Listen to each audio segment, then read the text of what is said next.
ನಮಸ್ಕಾರ ವೀಕ್ಷಕರೇ, ನಾನು ನಿಮ್ಮ ಆತ್ಮೀಯ ಮಲ್ಲಿಕಾರ್ಜುನ್ ಪಗಡೆ ನಿಮಗೆ ಕಲ್ಯಾಣ ಕರ್ನಾಟಕದ ಚಾನಲ್ಗೆ ಸ್ವಾಗತವನ್ನು ಕೋರುತ್ತಾ, ವೀಕ್ಷಕರೇ, ಕರೋನಾ ಎಂಬ ಮಹಾಮಾರಿ ಇಡೀ ದೇಶಕ್ಕೆ ಬೆಂಬಿಡದೆ ಭೂತವಾಗಿ ಕಾಡುತ್ತಿದೆ.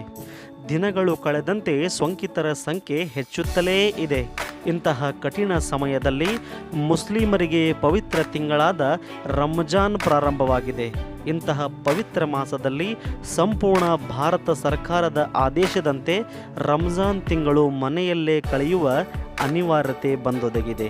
ಆತ್ಮೀಯರೇ, ಇಂತಹ ಕಠಿಣ ಸಂದರ್ಭದಲ್ಲಿ ಕಲಬುರಗಿ ಜಿಲ್ಲೆಯ ಆಳಂದ ತಾಲೂಕಿನಲ್ಲಿ ರಂಜಾನ್ ತಿಂಗಳ ಪಾವಿತ್ರತೆ ಕುರಿತು ಮತ್ತು ದೇಶಕ್ಕೆ ಅಂಟಿದ ಕೊರೋನಾ ವಿರುದ್ಧ ಹೋರಾಡಲು ಆತ್ಮೀಯರಾದ Syed Imran Khazi, chief Khazi Aland and member of Anjuman e Kazayat HK region, ಹಾಗೆ Hafeez Anwar Ali Sagri, president of Ulmaye council Aland, ಮತ್ತು ಮೊಹಮ್ಮದ್ ಗುಲಾಮ್ ರಬ್ಬಾನಿ ಸಾಬ್ ಅನ್ಸಾರಿ ಟೀಚರ್, ಕೊನೆಯವರಾಗಿ ಹಾಫೀಜ್ ಇದ್ರೀಸ್ ಅನ್ಸಾರಿ, ಇಮಾಮ್ ದರ್ಗಾ ಮಸ್ಜಿದ್ and general secretary Ulmaye council Aland, ಇವರೆಲ್ಲರೊಂದಿಗೂ ಈ ಪವಿತ್ರವಾಗಿರತಕ್ಕಂಥ ರಂಜಾನ್ ಕುರಿತು ಮತ್ತು ದೇಶಕ್ಕೆ ಅಂಟಿದ ಕೊರೋನಾ ವಿರುದ್ಧ ಹೋರಾಟ ಮಾಡ್ತಿರ್ತಕ್ಕಂಥದ್ದು, ಇದೆಲ್ಲದರ ಕುರಿತು ಇವತ್ತು ನಾನು ಅವರನ್ನು ಸಂದರ್ಶಿಸಲಿದ್ದೇನೆ. ಬನ್ನಿ ಅವರನ್ನು ಮಾತನಾಡಿಸೋಣ. अस्सलामु अलैकुम वरहमतुल्लाहि वबरकातुहू। इस बीमारी, इस वबा जो सारे आलम में फैली हुई है, जो जिससे दुनिया के सारे मुल्क परेशान हैं,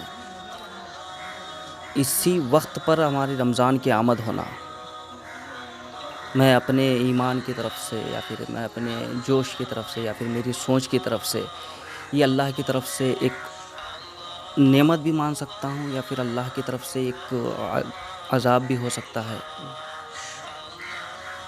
इसका आना, रमज़ान का आना, यकीनन कुछ इसके सिंबल हैं यहाँ पर जो दुनिया में आए हैं। इस सिंबल को अगर हम तस्वुरात में देखेंगे या फिर इसको सोच तक हम पहुँचेंगे या फिर इसको क्या कंक्लूजन कर अगर हम कुछ चीज़ में आ जाएंगे, तो इससे ये चीज़ समझ में आ रही है कि तमाम महीने जितने भी हैं रमज़ान, मतलब हमारे इस्लामिक जितने भी 12 महीने हैं, ये 12 महीने में सबसे अफजलियत रमज़ान की है। और यही महीना इस वक्त पर आया है, तो यकीनन अल्लाह की तरफ से कुछ इशारे हैं। और ये मैं अल्लाह की ज़ात पर उम्मीद है मुझे कि ये बीमारी भी इंशाल्लाह ख़त्म हो जाएगी या निकालने के लिए आया है। यहाँ पर ये वायरस को रोकने के लिए जो जिस चीज़ों के इक़दामात हमें करनी है, रमज़ान को देखते हुए, इबादतों को देखते हुए और इस माशरे को देखते हुए, जिससे ये बीमारी जिस तरह के फैलने वाली बीमारी है और ये बीमारी से बहुत सारे लोग मुतासिर हैं। और जहाँ तक मेरी समझ है, कर्नाटक में जितने भी इस बीमारी में मुब्तला हैं, मरने वालों की तादाद शायद गुलबर्गा की सबसे ज़्यादा है, मरने वालों की तादाद। तो ये चीज़ बढ़ती जा रही है। तो इसको रोकने के लिए हमारा तर्ज़ अमल, रमज़ान में किस तरह ज़िंदगी गुजारना है, किस तरह रहना है, तो सबसे पहले मैं तो सोचता हूँ कि अल्लाह की बारगाह में दुआए मग़फ़िरत करें, गुनाह से तौबा करें। और इस्लाम जिस तरह से हमें सिखाता है और दुनिया के हर मज़ाहिब जिस तरह से हमें एक टीच करते हैं, सिखाते हैं, उनके हर मज़ाहिब के कुछ प्रिंसिपल्स हैं। उन प्रिंसिपल्स को अगर हम फोकस करेंगे तो हर मज़हब यही सिखाता है कि जहाँ पर वबा है, जहाँ पर बीमारी है, जहाँ पर परेशानी है, अगर इस्लाम तो ये सीधे लफ्ज़ों में, वाज़े लफ्ज़ों में ये कह रहा है कि उस जगह आप न जाएं जिस जगह जाने से आप बीमार होते हैं, या फिर आप ख़ुद बीमार हैं तो आप किसी और को अपने क़रीब आने ना दें। तो यही चीज़ हमारे हिंदुस्तान का कॉन्स्टिट्यूशन कह रहा है, हमारा पुलिस शासन कह रहा है। ये जितने भी चीज़ें हमारे को दूर रहकर इस बीमारी से हटने के लिए हमें बता रहे हैं, ये सारी चीज़ें हमारी भलाई के लिए हैं। और अवामुन्नास से या फिर अवाम से या फिर हर मज़हब के अवाम से, जो हिंदू हैं, मुस्लिम हैं, सभी लोगों से मेरी एक पर्सनल रिक्वेस्ट है एज ए चीफ़ काजी होने के हिसाब से कि आप फ़िज़िकल डिस्टेंस मेंटेन कीजिए, पुलिस शासन का उनका साथ दीजिए, जो डॉक्टर्स हैं उनका साथ दीजिए। और मुसलमानों से ख़ास मेरी एक रिक्वेस्ट है कि इस रमज़ान के महीने में जिस तरह से आप इबादतें पिछले साल, गुज़िश्ता सालों में करते आए हैं, तरावी हो, कुरान की तिलावतें हों, तो आप अपने अपने घरों पर भी कर सकते हैं ये चीज़ें। जिस तरह से अल्लाह के रसूल ने फरमाया कि वबा जहाँ पर हो कि आप वहाँ ना जाएं, और जिस जगह अगर आपको वबा है तो आप दूसरी की ना जाएं, अगर वहाँ पर वबा हो तो आप वहाँ पर ना जाएं। इस तरह से ज़िंदगी गुजार सकते हैं इंसान। यहाँ पर जितनी भी इंसान जो गरीब है, जो जिसकी ताकत नहीं है, वो जो इंसान है, उस हर इंसान की ये ख्वाहिश है कि रमज़ान मुबारक में अपना एक डोनेशन दे, इफ्तार कराए, सहर कराए। तो वो लोग जो कराना चाहते हैं वो ना कराए। मस्जिद में, घरों पर सोशल गैदरिंग कहीं पर मत कराएं। एक कंक्लूजन उसका कि सोशल गैदरिंग मत कराएं। जब भी आपको कुछ इस तरह से करना है तो गरीबों को, मिस्कीनों को, जो भी करना है आपको, उनको पैसे की शक्ल में या फिर अनाज की शक्ल में आप उनके घर तक लेकर जाकर उनको चीज़ वो दीजिए। जब वो आपको इंशाल्लाह अल्लाह की वो चीज़ें सब अमल में हो जाती हैं। और अपने घरों में ही इफ्तार वगैरह करें, अपने घरों में किसी को बुलाएं ना, किसी और के घर में जाए ना, ये बेहतर है। लास्ट एक शेर के साथ मैं अपनी बात को ख़त्म करूँगा। बेवजह घर से बाहर निकलने की ज़रूरत क्या है? बेवजह घर से बाहर निकलने की ज़रूरत क्या है? मौत से आंखें मिलाने की ज़रूरत क्या है? सबको मालूम है बाहर की हवाएं कातिल हैं। सबको मालूम है बाहर की हवाएं कातिल हैं। यूं ही कातिलों से उलझने की ज़रूरत क्या है? ज़िंदगी एक नेमत है, इसे संभाल कर रख। ज़िंदगी एक नेमत है, इसे संभाल कर रख। यूं ही गलियों में भटकने की ज़रूरत क्या है? अस्सलाम वालेकुम। आप इस पवित्र रमज़ान के अवसर पे रमज़ान क्या चीज़ है और इस रमज़ान के टाइम पे क्या क्या चीज़ मायने रखते हैं और क्या क्या चीज़ फॉलो करना चाहिए, और रमज़ान का महत्व हमारा लोगों को समझाइए सर। बिस्मिल्लाहिर्रहमानिर्रहीम। अल्हम्दुलिल्लाह। रमज़ान शरीफ ख़ासकर रोज़ों के लिए जाना जाता है। रोज़ा क्या चीज़ है? रोज़ा किस लिए हम पर फ़र्ज़ हुआ? कुरान कहता है, कुरान में अल्लाह ताला फरमाता है कि रोज़ा तुम्हें परहेज़गार बनाने के लिए, तुम्हें अच्छा बनाने के लिए फ़र्ज़ किया गया है। तो रोज़ा आया ही इसीलिए है कि हम अच्छे बने, हमारे अंदर परहेज़गारी आए, हमारे अंदर की बुराई ख़त्म हो और जो गलत चीज़ें हैं वो ख़त्म हो। और रोज़े एक तो फ़र्ज़ हम पर है, साथ साथ में उसके बहुत से जिस्मानी फ़ायदे भी हैं। आपको मैं एक वाक़या सुनाऊं बात समझाने के लिए।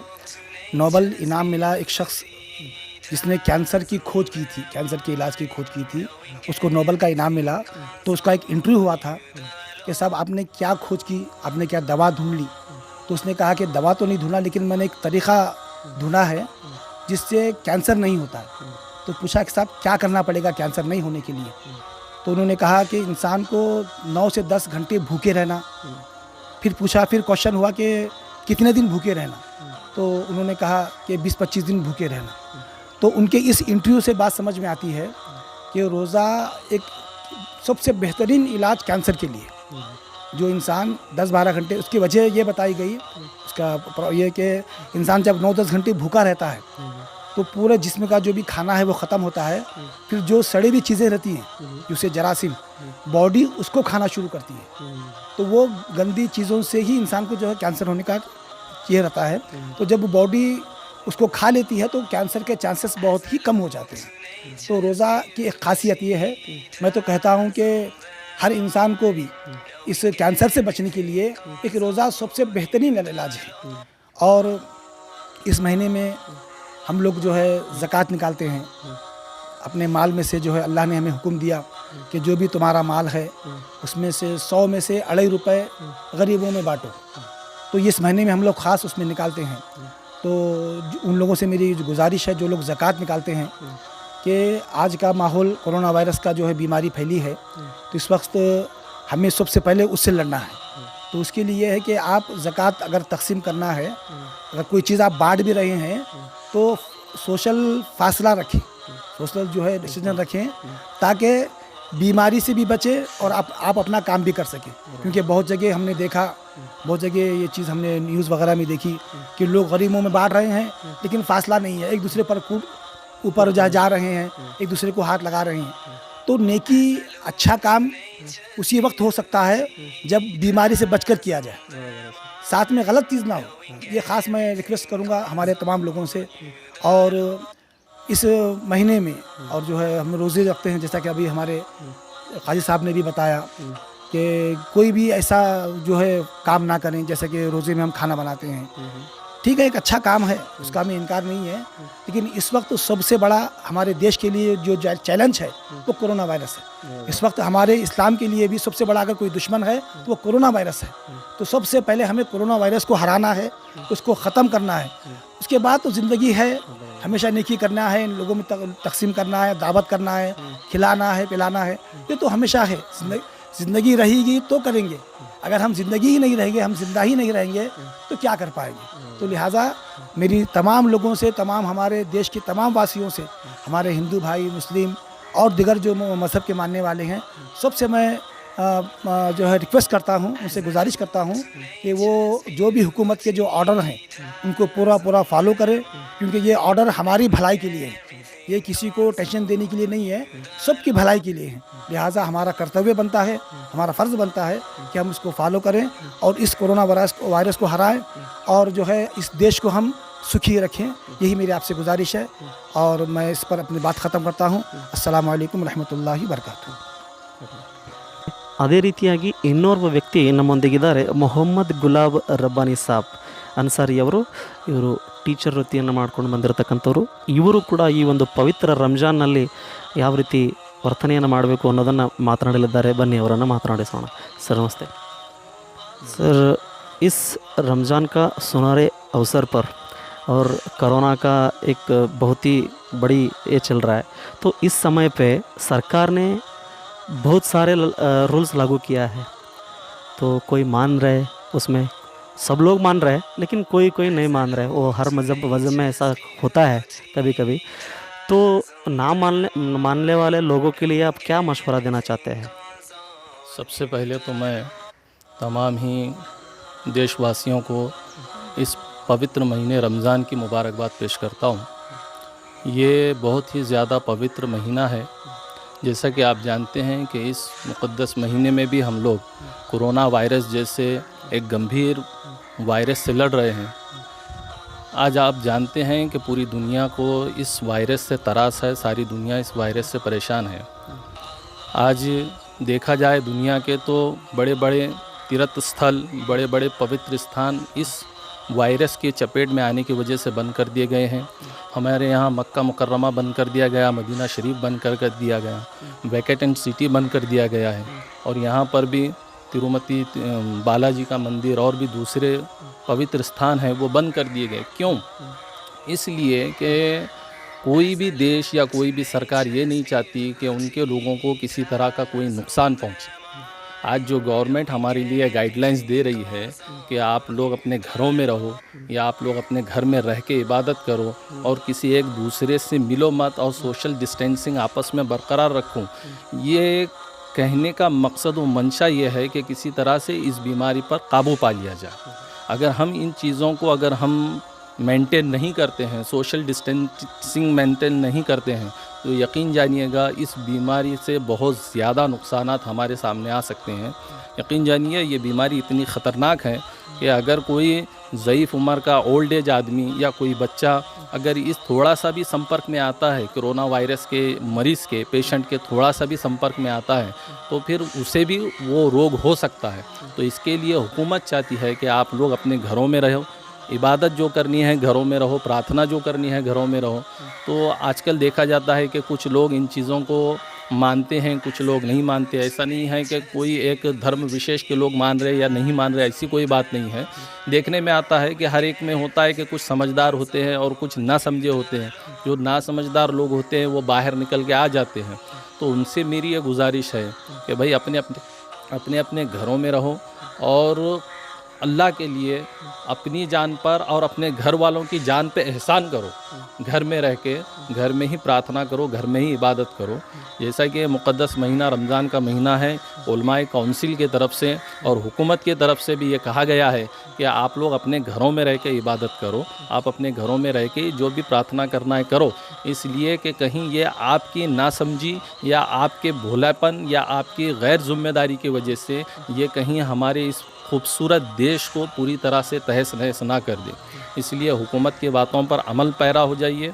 और मेरी एक गुजारिश ये है कि इस मुक़द्दस रमज़ान के महीने में जो लोग कारोबार से दूर हो गए हैं, जिनके कारोबार बंद हो गए हैं, जिनके यहाँ रोज़ी रोटी का मसला पैदा हो गया है, रमज़ान के एक मुक़द्दस महीने में मुस्लिम कौम के अंदर में ज़कात और सदक़ात का एक बेहतरीन इंतज़ाम है कि उसमें साल में जिसे अल्लाह ताला ने नवाजा है वो सदक़ा करता है, ज़कात देता है। तो मेरी गुजारिश है कि अपने भाइयों का ख्याल रखो, सदक़ा ज़कात के ज़रिए उनकी मदद करो, उनके इस तकलीफ़ में उन्हें इस तकलीफ़ में उनका साथ दें, उन्हें हर दुख दर्द में हर तरह से जो है ना उनकी मदद करें। और इस माहौल में भाईचारगी को तुम लोग अच्छी तरह से मेंटेन करो। हमें ज़रूरत ये है कि इस टाइम में ये हिंदू है, ये मुसलमान है, ये सिख है, ये क्रिश्चन है, ये कहने का कोई मकसद ही नहीं है। इस वक्त में सिर्फ़ और सिर्फ इंसान को देखा जाए और इंसानियत के नाते उनके साथ में हुस्न सलूक किया जाए, उनकी मदद की जाए, उनके साथ में अच्छे से अच्छा व्यवहार किया जाए। ये चीज़ों को आप मेंटेन कीजिएगा। और हुकूमत की जो भी गाइडलाइंस हैं, डिस्टेंस मेंटेन करना है, घर में ही रहना है, ज़रूरत है तो निकलना है, ज़रूरत नहीं है तो मत निकला करो, ये सारी चीज़ों को आप बखूबी अमल में लाएं। तो याद रखिए, हिंदुस्तान जो इस बड़ी जंग से जूझ रहा है, बड़ी जंग, एक तरह की एक जंग से लड़ रहे हैं। आज देखिए, आज हमारे डॉक्टर्स हैं, पुलिस वाले हैं, आज जो हमारे TMC का अमला है, आज हमारे पास में म्यूनसिपाल्टी के लोग हैं, दिन रात ये मेहनत कर रहे हैं।